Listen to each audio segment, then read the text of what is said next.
아멘. 아멘. 자, 우리 따라서 해봅니다. 나는 나는 행복한 사람입니다. 행복한 사람입니다. 한 번 더 해요. 나는 나는 행복한 사람입니다. 행복한 사람입니다. 이제 우리 모두 그 내려놓으세요.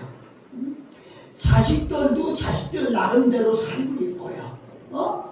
형제들도 다 나름대로 살고 있어요. 이제는 나 하나가 중요합니다. 나 하나가. 여러분, 지금까지 우리는 참 고생하며 살았어요. 이 마지막 때가 되는 이때에 우리 스스로 행복하다, 그런 마음으로 마음을 열고 기쁨으로 살다가 하나님 오라 하면 아무 때라도 갈 수 있는 우리가 된 사람이 바로 어떤 사람이냐? 준비된 사람이다. 그렇게 설명드릴 수가 있어요. 내가 그런 마음으로 사업을 하면 사업은 저절로 굴러가고, 아시겠어요? 전 오늘 새벽에도 기도하면서 가만히 그러지, 내가 괜히 붙잡고 있구나. 놓으면 저절로 굴러갈 텐데 굴러가는 것을 못 굴러가게 붙들고 있는 거야. 내 삶도 마찬가지예요. 여러분, 얼굴 피세요. 눈 크게 뜨고 고개 들고 앞을 보면서 나는 행복하다, 이런 마음을 가지고 살아보자. 탈무드에 보니까 개의 우화가 나와 있어요. 개가 자기 꼬랑지 꼬리에, 꼬리가 멋있다고 생각하고 꼬리에 행복이 있다고 생각하고 그 꼬리를 잡아물으려고 생각했어요. 그래서 하루 종일 꼬리를 잡으려고 하다 보니까 뱅뱅뱅뱅뱅뱅 돌기만 하지 잡히지 않는, 어지럽기만 하지. 그러다 지쳐서 쓰러졌는데 그때 늙은 개가 옆에서 보고 하는 말이 그렇게 했다고 해요. 그런 말을 했다고 해요. 나도 한때 자네처럼 그랬지만 결국 실패하고 말았어. 사실만 깨달았네. 꼬리를 잡으려고 하면 어지러울 뿐이지만 한 가지 목표를 놓고 달려가면 꼬리가 나를 따라온다네. 틀린 말이 아니잖아요. 행복은 열심히 노력하고 탐구한다고 해서 얻어지는 것이 아닙니다. 어떤 진정한 목표를 향해서 그 정해놓고 달리는 사람에게 따라오는 하나의 결과다. 그렇게 설명드릴 수가 있어요. 오늘도 많은 사람들이 행복을 잡으려고 한장씀을 힘을 씁니다. 여러분들은 그런 기억이 있는지 모르지만 저는 그런 기억이 있어요. 어려서 학교에 다녀오다가 집에 오다 보면 언덕에 크로바 풀밭이 있습니다. 그러면 와 하고 달라들어서 뭔가 찾습니다. 뭘 찾아요? 네잎크로바. 왜? 네잎크로바 말 뜻이 행운이라는 뜻이래. 그런데 네잎크로바를 찾기 위해서 수없이 밟고 지나가는 것은 세잎크로바라는 거야. 그런데 세잎크로바의 말뜻이 행복이래요. 그러니까 수없는 행복을 밟고 넘어가며 행운을 잡겠다고 쫓아내겠다, 그런 말도 있겠습니다. 사랑하는 여러분, 잡힐 것만 같으면서도 잡히지 않는 것이 행복이에요. 여러분, 그러나 그 누구도 세상 것으로는 행복을 누릴 수가 없습니다. 부를 가져도 권세를 누려도 지혜와 명성을 몸에 지냈어도, 여러분, 솔로몬 왕은 이렇게 얘기했어요. 전도서 1장 2절을 보면 헛되고 헛되며 헛되고 헛되니 모든 것이 헛되다. 이 짧은 균열 속에 헛되다는 말이 5번이나 나와요. 여러분, 우리가 이걸 아셔야 돼요. 본문 33절 29절에 너는 행복한 사람이로다. 여러분, 우리 옆에 사람한테 그렇게 인사합시다. 옆에 사람을 쳐다보며 당신은 행복한 사람입니다 해보세요. 옆에 사람 쳐다보고요. 당신은 행복한 사람입니다. 내가 늘 하는 소리지만 여기서 설교하는 사람은 대중적이니까 당신은 그랬지만 여러분은 아니잖아요. 옆에 있는 분이 권사님이세요. 권사님 행복한 사람입니다. 그래야 되지 않아요? 내 말이 맞죠? 예, 그래야 돼요. 권사님은 행복한 사람입니다. 왜 행복하느냐? 저는 오늘 본문을 보면서 몇 가지 생각하려고 해요. 첫째는 구원받은 사람이기 때문에 행복하다는 거야. 이스라엘이요, 너는 행복한 사람이야. 아까 우리가 거기 이름을 대가며 말하라고 그랬죠?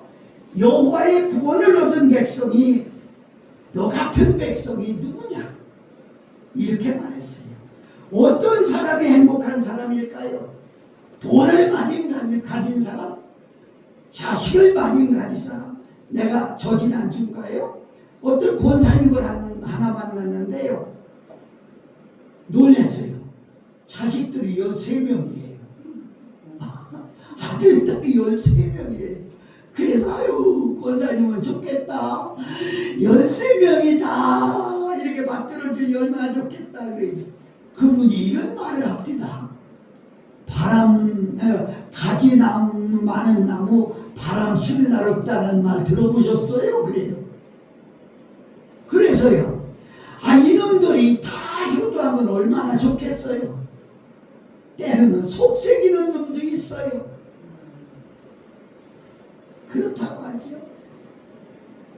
자식이 많다고 행복한 거, 돈이 많다고 행복한 거, 권력이 많다고 행복한 거, 사랑하는 여러분, 아닙니다.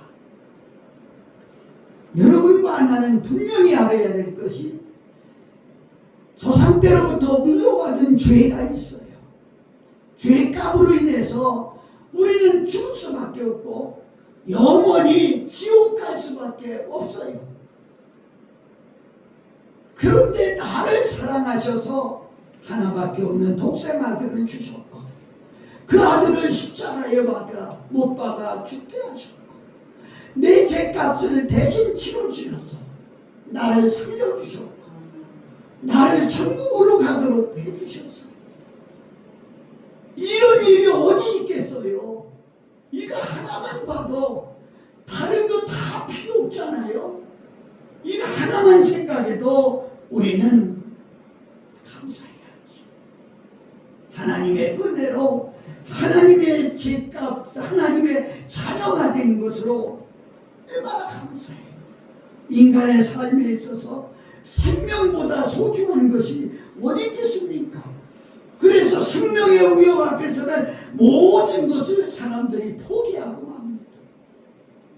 생명을 잃으면 아무 소용이 없기 때문이죠. 예수 그리스도를 통해 구원받은 생명은 영원한 생명입니다. 이 세상에서 생명처럼 짧은 게 아닙니다. 무덤에서 부활하신 후에 하나님 나라에 승천하신 예수님께서 요한복음 10장 28절에 내가 너희에게 영생을 주노니 멸망하지 아니할 것이로 그랬어요. 멸망하지 않을 것이로. 우리는 하나님 앞에 값없이 받은 영생 얼마나 감사합니까? 어떤 사람이 몇 가구 사는 한 마을을 정해놓고 아침 일찍이 현관문에다가 돈 10,000원짜리 하나씩을 갖다 줬대요. 한 동네 뿌리려니까 돈이 꽤 들어갔겠지요. 한 열흘 보름을 갖다 줬대요. 그러니까 이 이상한 현상이 생기기 시작하더래요. 어떤 사람은 일찍 기다렸다가 많은 연간에 갔다 오면 얼른 펴두고 들어가고, 어떤 사람은 일찍 와서 대문을 열어놓는 사람도 있고, 어떤 사람은 왜 늦게 오느냐고, 저 빨리 오지 왜 늦게 오느냐고 투덜대고, 어떤 사람은 2만 원씩 줄 수 없느냐고, 1만 원씩 줬는데 2만 원씩 줄 수 없느냐고. 여러분, 거저 받았으면 감사한 거 아니에요? 그런데 욕심이 1만 원 더 주면 안 되냐고, 좀 일찍 갖다 주면 안 되냐고. 사랑하는 여러분, 가만히 생각해 보세요. 여러분은 거저 받고 있는 게 없는 것으로 생각합니까? 우리는 수없이 많아요. 죄송한 얘기입니다만 제가 심장이 안 좋아서 화요일날 입원을 해요. 지금 설교는 하지만 예배 끝나고 나면 헐떡여요. 산소호흡을 한 통 마시려면 얼마인 줄 아세요? 23만 원이라고 그래요. 그런데 여러분은 그냥 숨 쉬지 않아요. 산소값 냅니까? 우리는 거저 받은 게 너무 많아요. 어찌다 말하겠어요. 겨울에는 눈 와서 눈꽃을 보게 하고, 여름에는 따뜻해서 해수욕도 하게 하고, 단풍도 보게 하고, 봄에는 꽃도 보게 하고. 여러분, 꽃 한 포개 만들 수 있어요? 다 거저 받은 거예요. 그런데도 더 달라고, 더 할 수 없느냐고 불평하는 우리들은 아닌가 생각해 봐야 돼요. 사랑하는 여러분, 그것이 하나님의 독생자 예수 그리스도를 십자가에 죽기까지 한 사람과 비교할 수가 있겠느냐고요. 요한복음 1장 29절 말씀을 보면, 보라, 세상 죄를 지고 가는 하나님의 어린 양이다. 우리들은 이러한 하나님의 사랑을 전혀 깨닫지 못하고 죄악된 세상을 살아가고 있다는 것입니다. 하나님은 그러한 우리들을 부르셨기에 이 자리에 와서 예배를 드리고 있는 거예요. 주님의 몸된 교회에 아무나 나오는 게 아니에요. 어떤 사람 하나님을 섬기며 교회를 나올 수 있나요? 요한복음 6장 44절에 이랬어요. 나를 보내신 아버지께서 이끌지 아니하시면 아무도 내게로 올 수 없으니 오는 그를 마지막 날에 내가 살리리라. 하나님의 부르심을 받지 않은 사람은 교회에 올 수 없는 거예요. 여러분과 나는 하나님의 부르심을 받고 하나님의 이끄심을 받았기 때문에 오늘 이 자리에서 예배를 드리고 있는 거예요. 이게 행복한 거예요. 감사한 거예요. 우리는 모두 하나님의 부르심을 받은 하나님의 자녀입니다. 여러분, 의심 없이 받아들여야 돼요. 예수님은 나의 주로 믿고 기쁘게 그 이름을 부르고 기도해야 합니다. 이 또한 아무나 할 수 있는 것이 아니에요. 하나님의 영인 신령한 성령님이 함께 하시는 사람만이 하나님을 부를 수가 있어요. 고린도전서 12장 3절에 성령으로 아니하고는 누구든지 예수를 주라 시인할 수 없느니라 그랬어요. 여러분, 성령님이 마음 안에 계신 사람만이 예수님을 나의 주님이라고 부를 수가 있다는 거예요. 내가 지금 예수님을 주님이라고 부를 수 있는 것은 여러분 눈에 보이지 않아도 성령님이 여러분 마음에 와 계시다는 거예요. 아멘. 아멘. 입을 벌려 아멘 하세요. 아멘. 아멘.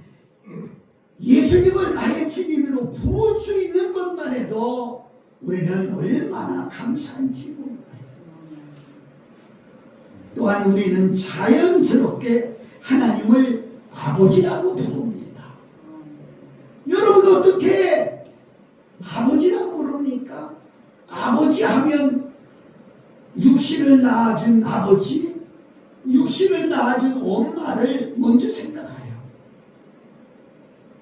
그러나 우리는 양자의 영을 받았기 때문에 하나님을 아버지라고 부를 수가 있는 거예요. 로마서 8장 15절에 양자의 영을 받았으므로 아빠, 아버지라 부르짖느니라.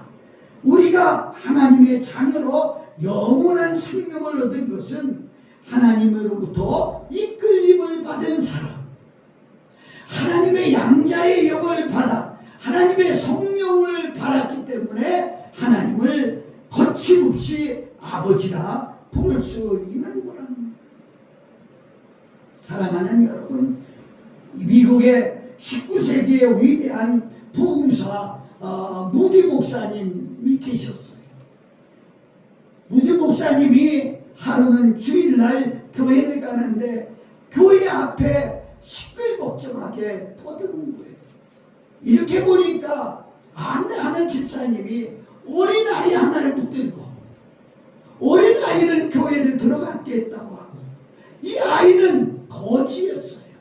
형색이 낙노하고 옷도 낙노하게 입고 그러니까 집사님들이 너는 안 된다고 예배 방해되기 때문에 너는 안 된다고 못 들어간다고 무디 목사님이 가까이 다가가니까 목사님 걔는 안 돼요. 안 돼요.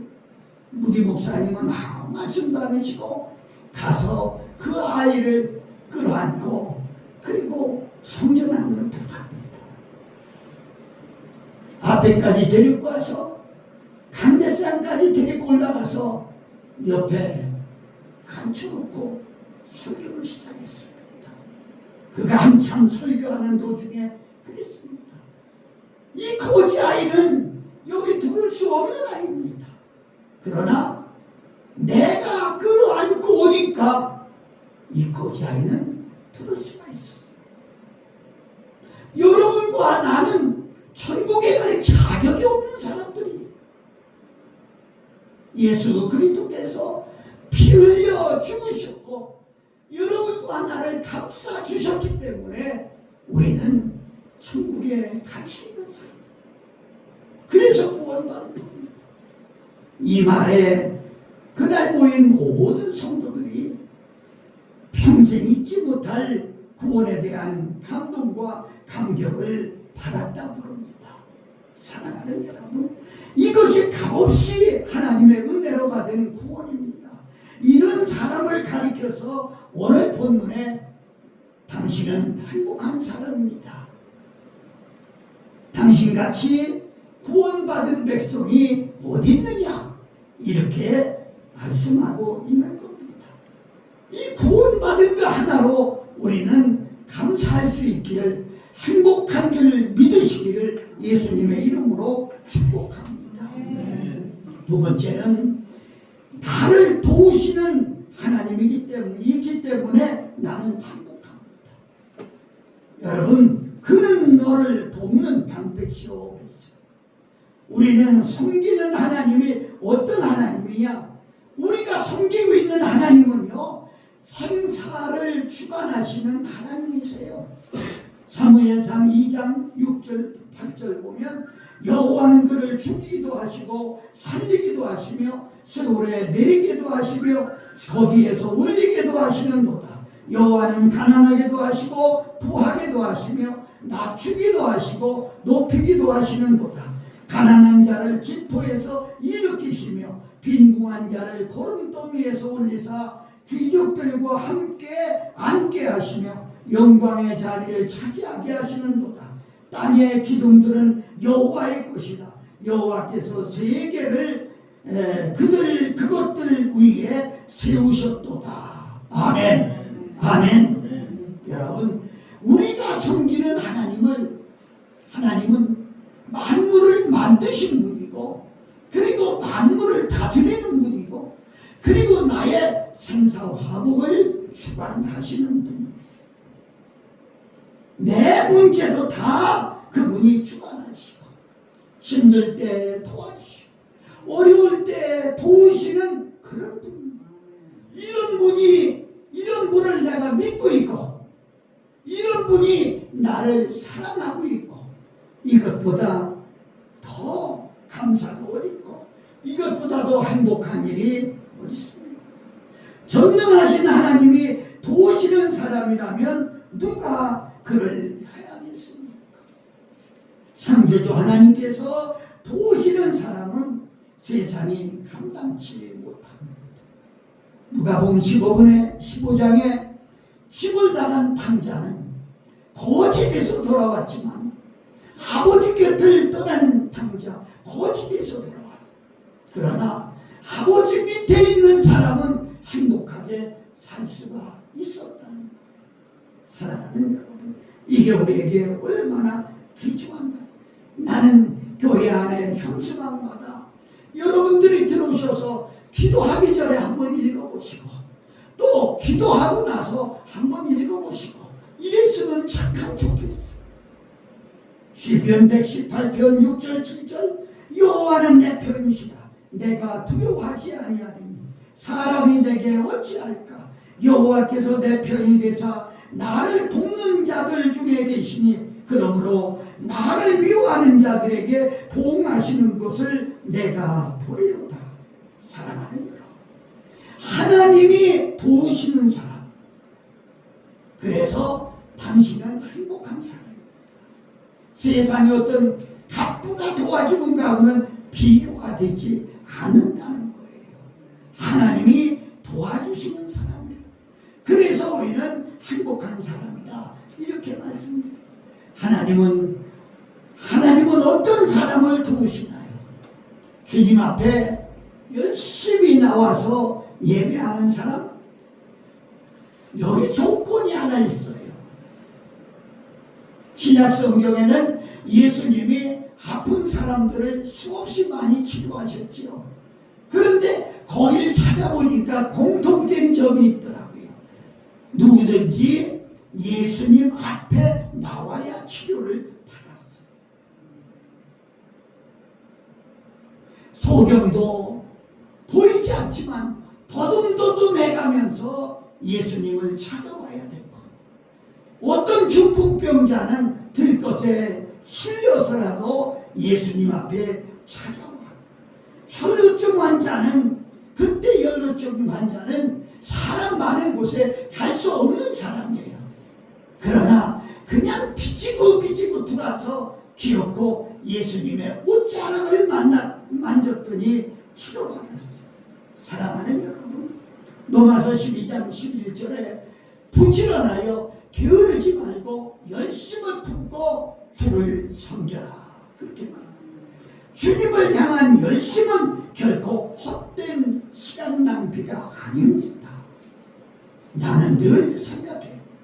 예배 시간이 3시면 2시 반까지는 오시면 좋아요. 늦어도 40분까지는 오셔서 찬양으로 문을 열고 찬양으로 힘을 내고, 그리고 예배해야 돼. 예배 시간이 꽉 찼어도 생각도 안 하다가 오고, 예배 시작하면서부터 여러분 교회의 마다 가면 특징이 하나 있어요. 뭔지 모르시죠? 왜 시계를 뒤에다 매달았을까요? 앞에 보지 말라, 시간 보지 말라 소리야. 시간은 설교자만 보고 시간 맞추라 소리야. 성도들은 시간 보지 말라 소리야. 그런데 시간 개입만 하고 있는 사람, 참으로 안타까운 사람들입니다. 사랑하는 여러분, 우리가 정말 부지런히 하나님을 향하고, 기도도 부지런히, 찬송도 부지런히, 말씀도 부지런히 열심을 품고 하나님을 섬깁니다. 여러분 하나님의 눈에 발탁되는 계기가 돼야 된다는 거지요. 제가 이건 뭐 오늘 설교와는 상관이 없는데 후배들한테 그런 소리 해요. 야, 큰일 나면 방법이 하나밖에 없어. 해의에 빠지지 말든지 아니면 돈을 잘 쓰든지 둘 중에 하나를 해야 돼. 이런 얘기야. 왜냐하면 해의에 눈에 보이는데 그 사람 빼놓을 수가 없으니까 들어가게 되고 또 헌금을 많이 하니까 또 들어가게 되고. 그런데 우리는 가만히 보면 이 두 가지 다 안 하려고 한다. 그리고 자기만 크려고 하는데 그건 있을 수가 없는 얘기라지. 사랑하는 여러분, 역대하 16장 9절을 보면 여호와의 눈은 온 땅을 두루살 감찰하사 전심으로 자기에게 향하는 자들을 위하여 능력을 베푸시나니 그랬어요. 또 힘써 기도하는 사람이다. 그러므로 사랑하는 여러분, 하나님의 눈은 지금도 있어요. 그런데 우리는 공연한 일에 신경만 쓰고 걱정만 하고 있어요. 어떤 할아버지가 어린아이 앞에서 옛날에는 수염을 다 길렀습니다. 그래서 긴 수염을 보고 쓰다듬어서 이렇게 보니까 너무 아름다운 거야. 할아버지 수염이 너무 아름답고 좋아요. 그래. 그렇지 하고 수염을 쏙 쓰다듬고 있으니까 아이가 그런데 할아버지 저는 궁금한 게 있어요. 뭐냐? 할아버지 잘 때는 수염을 입을 밖으로 내놓습니까? 입을 속으로 넣습니까? 가만히 생각해 보니까 할아버지가 그 생각 안 해본 거야. 그날서부터 괜히 걱정을 이걸 입을 속으로 넣어야 되나 입을 밖으로 내놔야 되나. 입을 속으로 넣으면 어떻고 내놓으면 어때요? 무슨 말입니까? 우리는 공연한 것들을 신경 쓰고 있다는 거예요. 신경 쓰지 않아도 될 일을 신경 쓰고 있다. 그래요. 사랑하는 여러분, 그래서 힘써고 기도하고 하나님 앞에 부지런히 나오면 하나님이 여러분을 붙잡아 주시고 도와주신다. 그렇게 말씀합니다. 그래서 우리 예수님 믿는 사람은 낙심하지 말아야 합니다. 구원받은 하나님의 자녀들은 절대적으로 소망의 삶을 살아요. 고린도서 4장 8절 9절에 우리가 사방으로 우겨싸임을 당하여도 쌓이지 아니하고 답답한 일을 당하여도 낙심하지 아니하고 박해를 받아도 버림바 되지 아니하며 거꾸로 드림을 당하여도 당하지 아니하고. 여러분 그렇습니다. 미국에 노펠 나오면 모르는 사람이 없을 거예요. 근데 그 사람이 사업을 하다가 큰 위기가 왔어요. 무슨 사업이냐면 광산업. 이 땅을 파고 속에서 금을 캐는 그런 일을 시작했는데 금이 나오지 않아요. 그래가지고 아주 실망. 일꾼들은 임금 달라고 난리더라고요. 폭도로 변해가고요. 그래서 자신이 쓴 글을 읽어보니까 자기는 죽으려고 했대요. 죽고 싶대요. 차라리 자살하고만 해야겠다. 그러다 하나님 앞에 매달려서 기도하는데 하나님이 지혜를 주시더라는 거예요. 낙심하지 마라. 그리고 땅을 조금 더 팔아. 그러더래요. 그런 지혜가 나서 인부들을 붙들고 땅을 10m만 더 파주세요. 당신 미쳤어? 사람들이 다 인정 안 했지만 10m만 더 파달라.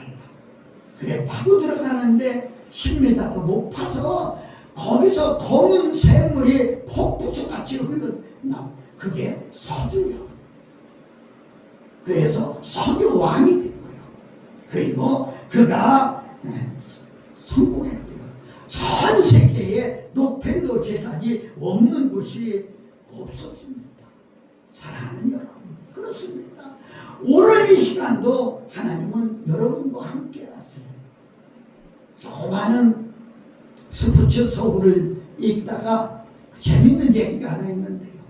두 나무꾼이 하루 종일 장작을 폈어요. 한 사람은 쉬지도 않고 열심히 폈고, 한 사람은 한 시간에 50분 하고 10분 쉬고, 50분 하고 10분 쉬고. 그런데 마지막 저녁 때 장작을 비교해 보니까 쉬지 않고 한 사람보다 쉬면서 한 사람이 장작을 더 많이 핀 거야. 깜짝 놀라서, 야, 이 사람아, 어떻게 자네 장작이 그렇게 더 많은가? 그렇게 웃으면서 한 말이, 나는 쉬는 시간에 도끼를 갈았지.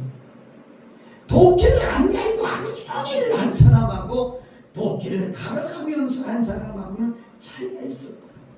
제가 오래전에 어떤 분이 곽선희 목사님이라고 하는 분이 쓴 설교집 하나를 제게 선물했어요.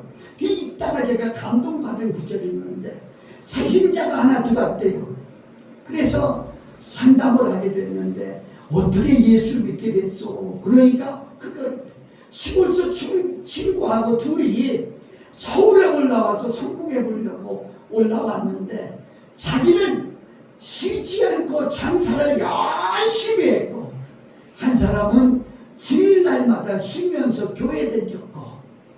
근데 지금 와서 재산을 가까이 보면은 내 재산보다 그 사람 재산이 더 많다.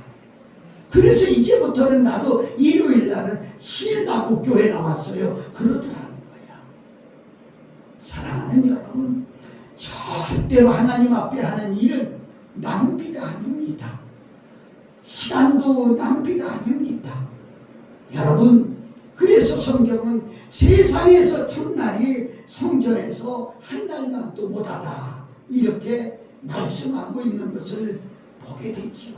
사랑하고 존경하는 여러분, 오늘 이 말씀을 들으면서 여러분과 나는 행복한 사람, 남은 세상 웃읍시다, 기뻐하십시다, 즐거워하십시다, 이렇게 살다가 주님 나라 가야 되겠어요. 결론지어 말씀드리려고 합니다. 마지막에 하나님은 내가 영광의 칼이 줬다, 네 대적이 내게 복종하리니 내가 그들의 곳을 높은 곳을 밟으리로다 하고 성경은 끝을 냈습니다. 사랑하는 여러분, 하나님은 우리를 영광스럽게 해주실 분입니다. 이걸 믿으세요. 하나님은 나를 돕고 내 편이 되어주십니다. 어떤 노부부에게 아들 셋이 있었어요. 그런데 첫째하고 셋째는 잘 살고 둘째가 가장 어렵게 살았어요. 그런데 엄마 아빠가 둘째 집에 머물고 있어요. 첫째가 그래도 큰아들인지 제가 모셔야지, 우리 집으로 오세요. 그래도 한다고. 셋째가 아버지 어머니 우리 집에 오시라고 해도 안 가고. 그렇다고 해서 둘째가 특별히 효도하는 것도 없어요. 그런데 둘째 집에 묵는 엄마 아빠의 깊은 마음은요, 자기가 어려운 둘째 집에 있으면 잘 사는 큰 아들, 또 잘 사는 셋째 아들이 엄마 아빠를 찾아보러 올 때 먹을 거 잔뜩 싸가지고, 그리고 돈도 가지고 올 것을 다 둘째 아들하고 공유하려고 둘째 집에 머물고 있다는 거예요. 사랑하고 존경하는 여러분, 우리 설 앞으로 며칠 남았죠. 설 명절이 지나야 금년 하나가 다 가지만, 저는 그것보다도 제가 솔직히 얘기해서 여러분들이 제 마음을 알지 모르겠어요. 제가 늘 기도하며 생각하는 것이, 우리 어르신들이 지금까지는 어떻게 살았더라도 마지막 이흥희 목사 만나서는 행복하게 살았다, 그리고 천국 간다, 이 소리 듣고 싶은 게 제 욕심입니다. 아무쪼록 저와 여러분들 남은 세상은 낙심하지 마세요. 남은 세상은 절대로 속썩이지 말고 하나님 믿고 위로받고 힘내시고 행복하게 사세요. 오늘 한번 힘차게 우리 따라, 나는 행복한 사람입니다. 한 번 더 나는 행복한 사람입니다. 아멘. 기도하겠습니다. 살아계신 우리 아버지 하나님, 우리들 행복하게 살다가